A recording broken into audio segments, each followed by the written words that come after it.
সেইবোৰ বাদ দিয়া দেউতা মোক টকা অলপ দিয়ে কি গলি টকা লাগে লোকে ডাক্তৰ হৈ টকা ঘটিব তই গোটেই জীৱনটো বাপেৰৰ পৰা সৰকাই থাকিবি নহ'ব এক পইচা নাপাওঁ ডাক্তৰ ইঞ্জিনিয়াৰ হ'ব নোৱাৰিলে যেতিয়া চুৰ হ'বলৈ ঠিক কৈ যা আপোনাৰ চাই আছে দৃষ্টিকোণ আজি মই আছোঁ ৰংঘৰ পুতলা থিয়েটাৰৰ বাকৰিত আৰু সৰভোগ কালী পূজা উপলক্ষে ৰংঘৰ পুতলা থিয়েটাৰ সৰভোগৰ গান্ধী ময়দানত আহিছিল আমি ইতিমধ্যে দুখনকৈ নাটক চালোঁ আৰু চাই যথেষ্ট আপ্লুত হৈছোঁ আৰু আমাৰ এই যিটো অসমীয়া সংস্কৃতিৰ এটা হেৰাই যাব খোজা এটা কলা শিল্পকলা এই শিল্পক এক আকৰ্ষণীয় ধৰণে জীয়াই ৰখাৰ কাৰণে নগাঁৱৰ এটা থিয়েটাৰ গোষ্ঠীয়ে এই পুতলা থিয়েটাৰক খুব ধুনীয়াকৈ সজাই পৰাই তুলিছে আৰু এই বিষয়ে আজি আমি এই থিয়েটাৰৰ স্বত্বাধিকাৰী ক্ষিতিশ বৰা ডাঙৰীয়াৰ সৈতে কিছু কথা পাতিম আপোনাক প্ৰথমতে আমাৰ অনুষ্ঠানলৈ স্বাগত জনাইছোঁ ধন্যবাদ আমি এটা কথা জানিব বিচাৰিছোঁ যে আমাৰ অসমীয়া সংস্কৃতিৰ যিটো শিপা বুলি ক'লে ভুল নহ'ব এই পুতলা নাচটো এটা পুৰণি সংস্কৃতি আৰু এই সংস্কৃতিটো আচলতে লাহে লাহে হেৰাই যাবলৈ ধৰিছিল আৰু হেৰাই যোৱা এই সংস্কৃতিটো আপোনালোকে এটা আধুনিকতাৰ এটা ৰহণ দি এতিয়া মানুহৰ মাজত ইমান ধুনীয়াকৈ পপুলাৰাইজ কৰি তুলিছে তাক লৈ আমি আচলতে সকলোৱে গৌৰৱান্বিত হৈছোঁ আপোনালোকৰ নাটকবিলাকো চাইছোঁ ইয়াৰ পিছৰ কাহিনীখিনি আমি আপোনাৰ পৰা জানিব বিচাৰিম হয় মই প্ৰথমে আপোনাক ধন্যবাদ জনাইছোঁ আচলতে অসমৰ হেৰাই যোৱা এটা সম্পদ এটা কলা সংস্কৃতি পুতলা নাচ আৰু পুতলা নাচক আমি পুতলা থিয়েটাৰ ৰূপেৰে ৰংঘৰ পুতলা থিয়েটাৰে আজি 14টা বৰ্ষ অসমৰ ইমূৰৰ পৰা সিমূৰলৈ নাট প্ৰদৰ্শন কৰি কৰিছোঁ ক্ৰমান্বয়ে হেৰাই যোৱা এই সংস্কৃতিটো বিশেষকৈ নতুন চামে বহুতে দেখাই নাই বহুতে বুজিয়ে নাপায় পুতলা নাচ কি আৰু আজিৰ যুগত মিলাকৈ আজিৰ যুগৰ প্ৰত্যেকজন দৰ্শকে প্ৰতিটো চামে ইয়াক উপভোগ কৰিব পৰাকৈ মনোৰঞ্জনৰ বাবে চিন্তা কৰি আমি পুতলা থিয়েটাৰ ৰূপেৰে ৰাইজৰ মাজলৈ আগুৱাই আহিছোঁ আধুনিকৰণৰ আপুনি কোৱাৰ দৰে যথেষ্ট পৰশ ইয়াত দিয়া হৈছে নাটকীয় ডিমাণ্ডমতে আমি যিমানখিনি কৰিব পাৰোঁ মানুহৰ থিয়েটাৰৰ লগত অসমৰ ভ্ৰাম্যমান থিয়েটাৰৰ লগত সমানে ফেৰ মাৰিব পৰাকৈ সমানে নাটক আমি ইয়াত পৰিৱেশন কৰি গৈছোঁ আৰু ৰাইজে খুব সুন্দৰভাৱে আদৰি লৈছে আমাৰ নাটক আমাৰ টেকনিকেল যিখিনি আমি কৰিছোঁ ৰাইজে বহুত আদৰ কৰিছে তাৰ বাবে দৰ্শকলৈ আমাৰ বহুত ধন্যবাদ থাকিল আৰু যিহেতু দৰ্শকৰ সঁহাৰি দৰ্শকৰ মৰম স্নেহৰ অবিহনে এই অনুষ্ঠানটো জীয়াই থকাটো সম্ভৱ নহয় গতিকে ইমান দিনে দৰ্শকৰ মৰম স্নেহ পাই আহিছোঁ আশীৰ্বাদ পাই আহিছোঁ আৰু এনেদৰে আগলৈকো পাই যাম বুলি ভাবোঁ আমি যিমান পাৰোঁ অসমৰ হেৰুৱা কৃষ্টিটোক আমি আৰু আধুনিকৰণ কৰি যিমান দূৰ পাৰোঁ আমি আগুৱাই লৈ গৈ থাকিম আগৰ যি পুতলা নাচ আছিল আৰু আপোনালোকে যি আধুনিকতাৰ যিটো এটা ৰহণ সানি খুব ধুনীয়াকৈ মানুহৰ মাজত এই পুতলা থিয়েটাৰখন আকৰ্ষণীয় কৰি তুলিছে গতিকে সেই চিন্তাধাৰাটো আপোনালোকৰ কেনেকৈ আহিল আচলতে মই সৰুৰ পৰাই নাটকৰ লগত জড়িত নাটক সংগীত এইবোৰৰ লগতে জড়িত মই ভ্ৰাম্যমান থিয়েটাৰতো মই আছিলোঁ প্ৰায় 20 বছৰ কাল অসমৰ ভ্ৰাম্যমান থিয়েটাৰত মই কটালোঁ বহুকেইখন থিয়েটাৰত কটালোঁ মই অভিনেতা সংগীত শিল্পী হৈ বৰ্তমানো মই ভ্ৰাম্যমানৰ লগতে জড়িত মই নাটক লিখোঁ নিজে ডাইৰেকশ্যন কৰোঁ আছে মোৰ নাটক বৰ্তমান ভ্ৰাম্যমানত চলি আছে গতিকে ভ্ৰাম্যমানৰ এটা মানে প্ৰাণত মোৰ ভ্ৰাম্যমানৰ প্ৰতি এটা হেৰি আছিলে আৰু থিয়েটাৰৰ প্ৰতি এটা সাংঘাতিক টান আছিলে আৰু সেই ঘূৰি ফুৰোঁতে মই চিন্তা কৰিলোঁ আচলতে কি অসমৰ হেৰুৱাই কৃষ্টিটোক কিবা প্ৰকাৰে আমি উদ্ধাৰ কৰিব পাৰোঁ নেকি কিবা দৰ্শকৰ মাজলৈ লৈ যাব পাৰোঁ নেকি আগৰ পুতলা নাচ হিচাপত যেতিয়া আছিলে ক্ৰমান্বয়ে যান্ত্ৰিকতাৰ যুগত মানুহে পুতলা নাচ চাই সময় অতিবাহিত কৰিবৰ কাৰণে কাৰো সময় নাইকিয়া হৈ গ'ল আৰু মানে বস্তুটোৰ প্ৰতি মানুহে ধ্যান দিবলৈ পাহৰি গৈছে গতিকে ইয়াক যদি অকণমান আধুনিকৰণ কৰা যায় যিহেতু ভ্ৰাম্যমান থিয়েটাৰ মানুহে বহুত আগ্ৰহেৰে আঁকোৱালি লয় গতিকে থিয়েটাৰৰ লগত সমানে ফেৰ মাৰিব পৰাকৈ যদি আমি ইয়াক আকৰ্ষণীয় কৰি তুলিব পাৰোঁ থিয়েটাৰ ষ্টাইল থিয়েটাৰ ৰূপ যদি দিব পাৰোঁ নিশ্চয় দৰ্শকে আদৰি ল'ব তেনেকুৱা এটা মনোভাৱেৰে আমি আগুৱাই আহিছোঁ আৰু লৈছে তাতে আমি সন্তুষ্ট হয় আপোনালোকৰ এই ৰংঘৰ পুতলা থিয়েটাৰত এই বছৰত আপোনালোকে তিনিখন নাটক কৰিছে এখন যোদ্ধা এখন মুখা আৰু এখন জন্মাষ্টমী তো এই তিনিখন নাটকৰ জনপ্ৰিয়তা কেনেধৰণৰ দেখা পাইছে আচলতে আমাৰ নাটকৰ ক্ষেত্ৰত আমি ক'বলৈ গ'লে এটা হেৰি কৰোঁ কোনখন নাটক ভাল কোনখন নাটক মানে বেছি ভাল এই কথাটো আমি অকণমান মিলাবলৈ টান পাওঁ। আমাৰ মতে নাটক গোটেইকেইখনেই ভাল। তথাপিতো দৰ্শকৰ এটা চিন্তাধাৰা থাকে। আমি নতুন ঠাইত যেতিয়া আমি পেণ্ডেল কৰিবলৈ যাওঁ, পেণ্ডেল কৰাৰ লগে লগে দৰ্শকে ভাবে যে পুতলা নাচ কি পুতলা দেখাব, তেনেকুৱা এটা মনোভাৱেৰে প্ৰথম দিনা দৰ্শক অলপ কমি যায়। গতিকে প্ৰথম দিনা সেই যিটো ৰিজাল্ট আউট হয়, যিসকল দৰ্শকে চায় সেই দৰ্শকে ৰিজাল্টটো যিটো দিয়ে যে আগৰ সেই পুতলা নাচ নহয় পুতলা থিয়েটাৰ, সেই ৰিজাল্ট পোৱাৰ পিছত আমাৰ ছেকেণ্ড ডে হাউচফুল হয়। আৰু ছেকেণ্ড ডে হাউচফুল হোৱাৰ পিছত ছেকেণ্ড ডেও যেতিয়া ৰিজাল্টটো বৰ সুন্দৰ এটা বাতাবৰণ লৈ গুচি যায় মানুহ, যে বৰ চাব লগা এটা বস্তু। গতিকে আমি লাষ্ট ডে আমি প্ৰায় জেগাত আমি দ্বিতীয় দৰ্শনী শেষৰ দিনা কৰিব লগা হয়। আমাৰ নাটক কোনখন ভাল হৈছে, কোনখন নাটকত আকৰ্ষিত, এই কথাটো আমাৰ ক্ষেত্ৰত নাহে। আমাৰ প্ৰত্যেকখনে ভাল নাটক, মানুহে চাই চাই এদিনৰ পিছত এদিন আমাৰ দৰ্শক বাঢ়ি গৈ থাকে। নামনি অসমততো আপোনালোকে কেইবাখনো নাটক কৰিলে। নামনিত আমি ইতিমধ্যে কৰিলোঁ, প্ৰায় 7টামান পেণ্ডেল নামনিতে কৰিছোঁ। দৰ্শকৰ যথেষ্ট সমাদৰ, ভাল লাগিছে। মই ৰিচেণ্টলি মাণিপুৰত চাইছিলোঁ। মাণিপুৰত আপোনালোকৰ জনপ্ৰিয়তা বহুত দেখিলোঁ, দুটা দৰ্শনী হৈছিল তাতে। আৰু আগন্তুক ক'ত মানে এনেকুৱা দৰ্শনী হৈছে নামনি অঞ্চলত? নামনিত আমাৰ দৰ্শক প্ৰায় জেগাতে দৰ্শক হৈছে, কিন্তু আমি দুটা দৰ্শনী তাত কৰিছোঁ। আৰু আমি বিশেষকৈ আমি ৰঙিয়াত কৰি আহিছোঁ। এনেকৈ আৰু প্ৰায় জেগাত আমি দুটা দৰ্শনী কৰিব লগা হয়।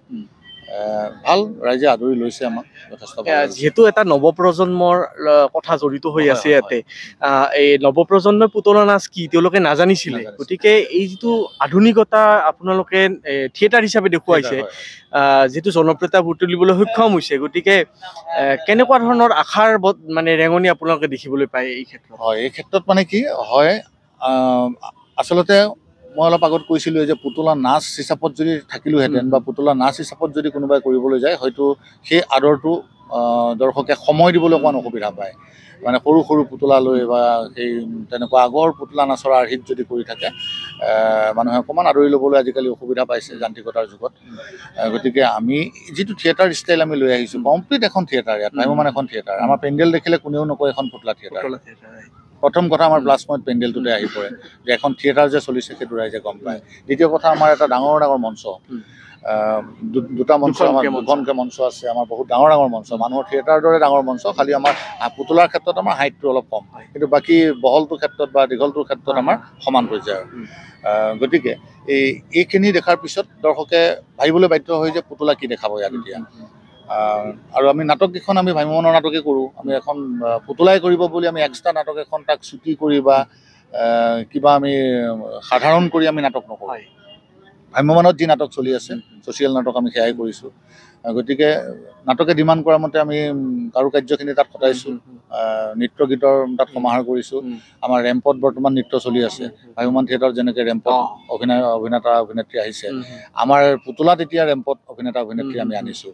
গতিকে আমি আশাবাদী ৰাইজে আৰু মানে আমাক আৰু আদৰ কৰিব, অসমৰ হেৰুৱা কৃষ্টিটো উদ্ধাৰৰ ক্ষেত্ৰত ৰাইজে আমাক আৰু সহায় কৰিব, আৰু আগবাঢ়ি যোৱাত নিশ্চয় সহায় কৰিব। আৰু বৰ্তমান জনমানসত এই যে পুতলা নামৰ কিবা এটা সংস্কৃতি আছিলে, হেৰাই যোৱা এটা সংস্কৃতি, তাক পুনৰ উজ্জীৱিত কৰিবৰ কাৰণে ৰাইজে উদগনি জনাইছে। গতিকে ভাল লাগিছে। নিশ্চয় আমি আশাবাদী এই অনুষ্ঠানটো সুন্দৰভাৱে জীয়াই থাকিব পাৰিব। আপোনালোকৰ এই যিটো অনুষ্ঠান ৰংঘৰ পুতলা থিয়েটাৰ কিমান বছৰ হ'ল এতিয়ালৈকে? মোৰ বৰ্তমান 15 বছৰ হৈছে। মানে এই 15 বছৰ আগতেতো যথেষ্ট বেলেগ আছিল, এতিয়া আপোনালোকে মডাৰ্ণাইজেশ্যন কৰিছে। মডাৰ্ণটো আমি লাহে লাহে কৰি আহি আছোঁ। আচলতে 15 বছৰৰ আগত যেতিয়া মই প্ৰথম ভ্ৰাম্যমান এখন খুলিছিলোঁ, ৰংঘৰ পুতলা থিয়েটাৰ জন্ম দিছিলোঁ, মই তেতিয়াই থিয়েটাৰ হিচাপে জন্ম দিছিলোঁ। মই পুতলা নাচ হিচাপে জন্ম দিয়া নাছিলোঁ।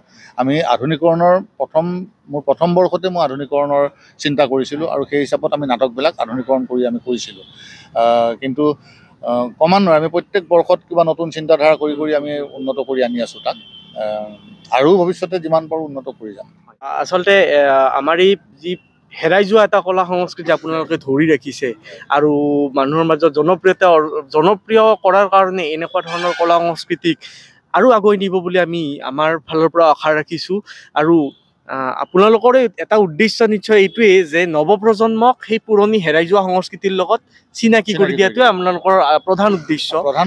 হয়, আৰু অকল ল'ৰা ছোৱালী বুলিয়েই নহয়, ইয়াত প্ৰতিটো বয়সৰ মানুহে ইয়াত অংশগ্ৰহণ কৰিছে, সকলোৱে। আচৰিত কথা সেইটোৱে, বৰ্তমান পুতলা থিয়েটাৰ হিচাপত আমি এই আধুনিক কলা কৌশলখিনি প্ৰয়োগ কৰি যেতিয়া আমি ওলাই আহিছোঁ, আমাৰ হলটোত কেৱল শিশু নাথাকে, আমাৰ হলত আমি দেখিছোঁ শিশুৰ পৰা বৃদ্ধলৈকে আমি হলত হয়। দৰ্শক দেখা পাওঁ আৰু প্ৰত্যেকজন দৰ্শকৰ মুখত আমি এটাই শুনো যে বহুত ভাল হৈছে। গতিকে এই বহুত ভাল হৈছেতো আৰু আজি চাই যোৱা দৰ্শকজনে পিছদিনা আহিবলৈ বাধ্য হৈ যায়। গতিকে সেইটোৱে আমাৰ এটা প্লাছ পইণ্ট। নিশ্চয় আমি কিবা এটা কৰিব পাৰিছোঁ ইয়াত। প্ৰত্যেকজন দৰ্শকক আমি আমোদ দিব পাৰিছোঁ, প্ৰত্যেকজন দৰ্শকক কিবা এটা সোৱাদ দিব পাৰিছোঁ, সেইটো আমি নিজেই মানে দৃঢ়ভাৱে আমি ক'ব পাৰোঁ আৰু সেইটো কাৰণেই দৰ্শক নিশ্চয় আহিছে, ইন্দল ভাঙি আহে। মই নিজে দুখনকৈ নাটক চালোঁ, এখন হৈছে মুখা আৰু এখন হৈছে যোদ্ধা, আৰু আজি আমি জন্মাষ্টমী চাম। দুখন নাটক সামাজিক নাটক আৰু যিখিনি পুতলা আপোনালোকক ক্লিপবিলাক মই দেখুৱাম, যিখিনি পুতলাৰ যে তেওঁলোকে ব্যৱহাৰ কৰিছে খুব মানে মানুহৰ নিচিনা একে একদম দেখাত একে অভিনয় হয়। আৰু এটা কথা জানিব বিচাৰিম যে আপোনালোকৰ গোটেই অনুষ্ঠানটোত কিমান গৰাকী ব্যক্তি হয়? আমাৰ 20জন শিল্পী জড়িত হৈ আছে ইয়াত। 20জনে প্ৰায় একমাহমান ট্ৰেইনিং কৰিব লগা হয়। আমি ট্ৰেইনিঙৰ পিছত আমি 20জন শিল্পী জড়িত হৈ সুন্দৰভাৱে আমি অনুষ্ঠান কৰি আছোঁ। পুতলা কিমানমান আছে আপোনালোকৰ? পুতলা আছে মোৰ প্ৰায় 40টা পুতলা আছে। নাটক ৱাইজ আমি পুতলাখিনি ইউজ কৰোঁ, প্ৰায় 40টা আছে। আপোনালোকৰ এই যিটো যাত্ৰা, তাত যাতে সদায় আপোনালোকে সফলতা লাভ কৰে, আমাৰ ফালৰ পৰা আপোনালোকক শুভকামনা থাকিল। আৰু এই ধৰণৰ আচলতে এইটো পজিটিভ কথা এটা যে এনেকুৱা সংস্কৃতি আপোনালোকে জীয়াই ৰাখিছে। গতিকে আমি অসমবাসীৰ ফালৰ পৰা, বৰ্ণগৰবাসীৰ ফালৰ পৰা আপোনালোকক ধন্যবাদ জ্ঞাপন কৰিলোঁ। আৰু দৃষ্টিকোণৰ প্ৰতিগৰাকী দৰ্শকক মই অনুৰোধ জনাইছোঁ যে এই হেৰাই যোৱা আমাৰ এই সংস্কৃতিটো ধৰি ৰখাৰ কাৰণে এওঁলোকে যি প্ৰচেষ্টা হাতত লৈছে, সেই প্ৰচেষ্টা আপোনালোকে সফল কৰাৰ কাৰণে সহায়ৰ হাত আগবঢ়াওক। আৰু আপোনালোকে আহক ৰংঘৰ পুতলা থিয়েটাৰ চাবলৈ, আৰু তাৰ যিখিনি নাটক, সেই নাটসমূহ আপোনালোকে আহি উপভোগ কৰক। আপোনালোকৰ আপকামিং মানে ক'ত নাটক আছে? আমাৰ নেক্সট আমি ইয়াৰ পৰা গৈ আছোঁ তামোলপুৰ। তামোলপুৰতে আমাৰ 3টা পেণ্ডেল আছে। তামোলপুৰৰ পিছত আমি আহিম, ৰাস কৰিম আমি বঙাইগাঁও কঁঠালগুৰিত ৰাস আছে, পাঠশালাত আছে পেণ্ডেল, ইফালে ওদালগুৰিত আছে। এনেকৈ কৰি আমি আপাৰ আছাম যামগৈ। আমি নৱেম্বৰৰ লাষ্টত আমি আপাৰত সোমাম।